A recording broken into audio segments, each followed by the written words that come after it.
राधे राधे दोस्तों, हरे कृष्णा। बहुत ही जल्द होली का त्यौहार है और आज की वीडियो में मैं आप लोगों के साथ में शेयर करने वाली हूँ कि होली की पूजा किस तरह से की जाती है। देखिए दोस्तों, होली की पूजा 2 टाइम की जाती है, एक तो सुबह, एक बार शाम को, यानी कि रात को जब होलिका दहन होती है तब। लेकिन जब सुबह के टाइम होती है तो सुबह के टाइम महिलाएँ यानी कि औरतें सुहागनें करती हैं और शाम के टाइम में आदमी पूजा करते हैं। तो सुबह की पूजा किस तरह से की जाती है आज की वीडियो में मैं आप लोगों के साथ में यही बताने वाली हूँ। तो सबसे पहले तो जान लीजिए कि ये जो पूजा होती है वो सुहागनें करती हैं। कंवारी लड़कियां जो होती हैं वो नहीं करती हैं और जिनके हस्बैंड नहीं हैं वो भी ये पूजा नहीं करती हैं। लेकिन जो सुहागनें होती हैं वो अपने घर की लक्ष्मी मानी जाती हैं और वही इस पूजा को करती हैं। और ये वाली जो पूजा होती है वो शुभ मुहूर्त में करना बहुत ज़्यादा ज़रूरी होता है। अगर आप शुभ मुहूर्त देख करके नहीं कर रहे हैं तो कम से कम इतना तो देखिए कि भाद्र काल या फिर न राहु काल के अंदर आप ये पूजा ना करें। इसके अलावा 10 बजे से लेकर के शाम के 4 बजे तक, यानी कि सूर्य अस्त होने से पहले पहले आपको ये पूजा करनी होती है। अब चलिए जान लेते हैं कि जब आप पूजा करने के लिए जाएंगे तो क्या क्या सामग्री आपको लेकर के जानी है। तो आप एक थाली ले लीजिए, उस थाली के अंदर आप एक साथिया बना लीजिए और उसके अंदर आपको सामग्री रखनी है।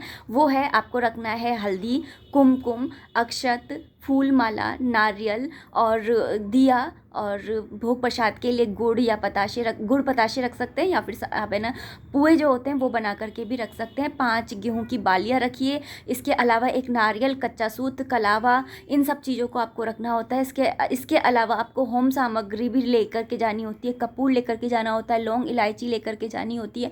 तो ये सारी चीज़ें आपको लेकर के जानी होती है। इसके बाद और बड़कुल्ले, जिसे गुलरियाँ भी कहते हैं, वो लेकर के जाने होते हैं।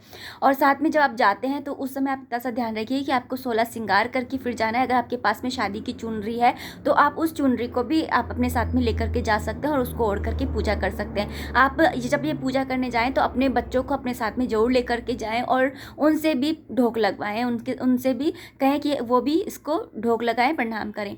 और अगर आपके बच्चे नहीं हैं तो आप वहाँ जा करके जब पूजा करें तो भगवान विष्णु और भक्त प्रहलाद से ये प्रार्थना करें कि जब आप अगली बार पूजा करने आएँ तो आप अपने बच्चों के साथ में आए। अगर आपके कहते हैं कि जिनकी बेटियां होती हैं वो ये पूजा नहीं कर सकती होते हैं, लेकिन ऐसी कोई भी बात नहीं है। अगर आपकी बेटियां हैं वो भी ये ना इस पूजा को कर सकते हैं।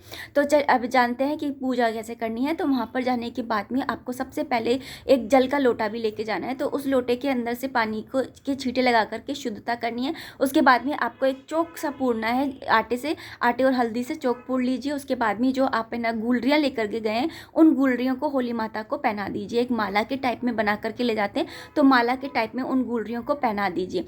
उसके बाद में आप है ना टीका लगाइए रोली और हल्दी का। उसके बाद में अक्षत चढ़ाइए। उसके बाद में आप उनको फूल की माला लेकर के गए, वो फूल की माला लेकर के उनको पहनाइए। उसके बाद में कुछ लोग चुनरी होते हैं वो भी चुनरी भी लेकर के जाते हैं, तो आप उनको चुनरी भी ओढ़ाइए, क्योंकि ये होलिका माता होती हैं तो इनको चुनरी भी ओढ़ाई जाती है। तो आप है ना चुनरी ओढ़ाइए। उसके बाद में जो 5 गेहूँ की बालियाँ लेकर के गए वो चढ़ाइए, और जो कपूर है वो लेकर के वो चढ़ाइए, और धूप दीप दिखा करके उनकी पूजा करिए। और दीप जब आप जलाएं तो थोड़ा सा ध्यान रखें कि होलिका से थोड़ा सा दूर रखें, जिससे कि आँच ना पकड़ ले वो। तो इस तरह से आपको ना जो है पूजा करनी होती है। जो कच्चा सूत होता है उस कच्चे सूत को आपको अगर आप पूरी होलिका को ऊपर ना पहना सकते हैं तो उनको 7 बार पहना दीजिए। अगर पूरी होलिका को नहीं पहना सकते हैं तो जो आपने है ना गुलरियाँ यानी बड़कुल्लों की माला पहनाइए, उस माला के ऊपर ही उसको 7 बार या 5 बार लपेट दीजिए।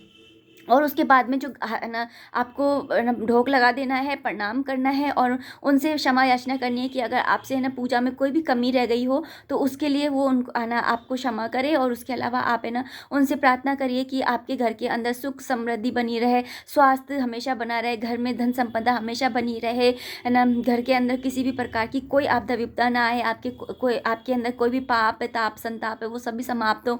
ये सारी आपको प्रार्थना करनी होती है। और अपने बच्चों की दीर्घायु के लिए भी आपको प्रार्थना करनी होती है। उसके बाद में आप है ना हाथ में जल का लोटा लीजिए और उसकी होलिका माता की पूरी की आपको प्रार्थना करनी होती है। और मन ही मन भगवान विष्णु का और भगवान भक्त प्रहलाद का आपको ध्यान करते रहना होता है। और परिक्रमा करते करते आपको जहाँ से आपने स्टार्ट की वहाँ पर पानी डालना है थोड़ा सा लोटे से। इस तरह से आपको 7 परिक्रमा लेनी होती है। 7 परिक्रमा लेने के बाद में आप है ना वहाँ पे जितनी भी बड़ी होती हैं, यानी कि आप जैसे मोहल्ले की औरतें होती हैं वो इकट्ठा होकर के पूजा करने जाती हैं, तो जितनी भी औरतें होती हैं उन सबके पैर छू लीजिए। और अगर ऐसा नहीं है तो आप सीधा घर जाइए और लोटे के अंदर आपको लोटा जो है वो खाली नहीं लेकर के जाना है, थोड़ा सा लोटे के अंदर जल लेकर के जाइए। और जब आप अपने घर के दरवाजे पर पहुँचते हैं तो मेन गेट पर आपको ना दोनों तरफ है ना जल के लोटे के पानी से जल डाल देना है, साथिया बनाना है, हल्दी कुमकुम रोली से इनसे ना अक्षत वगैरह चढ़ा करके इनसे पूजा करनी है और घर के अंदर सुख समृद्धि शांति है ना बनी रहे, स्वास्थ्य बना रहे, इसकी है ना प्रार्थना करनी है। और अंदर जाने के बाद में आप मंदिर में ढोक लगा लीजिए, भगवान विष्णु को प्रणाम कर लीजिए, साथ ही आपके घर के अंदर जितने भी बड़े बुजुर्ग हैं उन सबके पैर जरूर से छूइए।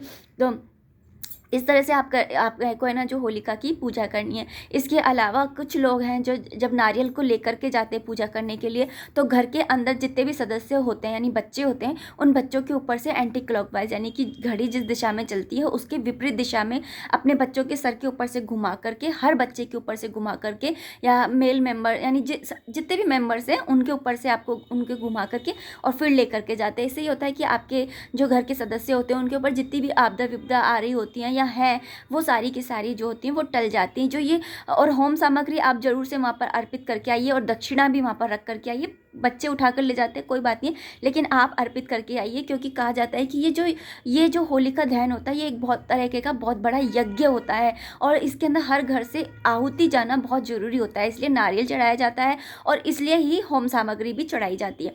तो वहाँ पे आप है ना चढ़ा करके आइए। तो ये इस तरह से एक तरह से आपने भी उस होम के अंदर अपना हाथ लगा दिया है, तो ये करना ज़रूरी होता है। इसके बाद में जो आप कलावा लेकर के गए थे पूजा के लिए, वहाँ पे कपड़े के तौर पर यानी कि जैसे आपने चुनरी नहीं उड़ाई है तो वहाँ पे आप कलावा चढ़ा दीजिए। और आने के बाद में आप घर के हर एक सदस्य के हाथ में कलावा जरूर बांधिए। ये एक तरीके का रक्षा सूत्र होता है, ये साल भर का त्यौहार होता है, बहुत बड़ा त्यौहार होता है। इसे बहुत ही मन से भाव के साथ में इस दिन आपको पूजा अर्चना वंदना करनी चाहिए।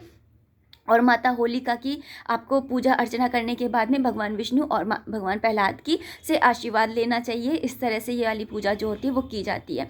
और शाम के टाइम में जब है ना होलिका दहन होता है उस टाइम पे आप अपने घर के दरवाजे पर खड़े हो लोटा और थाली लेकर के, मतलब जिस थाली में आप पूजा करने के लिए गए थे वो थाली और लोटा लेकर के आपको खड़ा हो जाना है। और जब होलिका दहन होता है उस समय दूर से ही, मतलब जैसे चौराहे पे जल रही है तो आप अपने घर के दरवाजे से आपको दिखनी चाहिए बस, और दूर से ही आपको जो रोली होती है उससे और चावल चढ़ा करके और जल अर्पित करना चाहिए। अगर आपको होली के गीत आते हैं तो वो गाते हुए आपको ये सब करना होता है, और नहीं आते हैं तो आप मन ही मन में भगवान विष्णु और भक्त प्रहलाद को याद करते हुए और ये आपको काम करना होता है। तो इस तरह से जो होती है वो होली की पूजा की जाती है। और आदमी अपने तरीके से करते हैं, वहाँ पर जाते हैं और वहाँ पर ना वो मटर वगैरह होती है, वो छोले बोलते हैं जिन्हें, वो डालते हैं, ये करते हैं। तो वो एक अलग विधि होती है। तो आप जो महिलाएं होती हैं उनको किस तरह से पूजा करनी चाहिए मैंने वही बताया है इस वीडियो में। तो ना मुझे पूरी उम्मीद है कि आपको समझ में आ गया होगा, और फिर भी कोई भी क्वेश्चन रह गया हो तो आप मुझसे ना कमेंट बॉक्स के थ्रू पूछ सकते हैं। मिलते हैं नेक्स्ट वीडियो में, तब तक आप अपना खूब सारा ध्यान रखिए, खुश रहिए, कीप एंजॉयिंग। जय माता दी, राधे राधे, हरे कृष्णा, हैप्पी होली।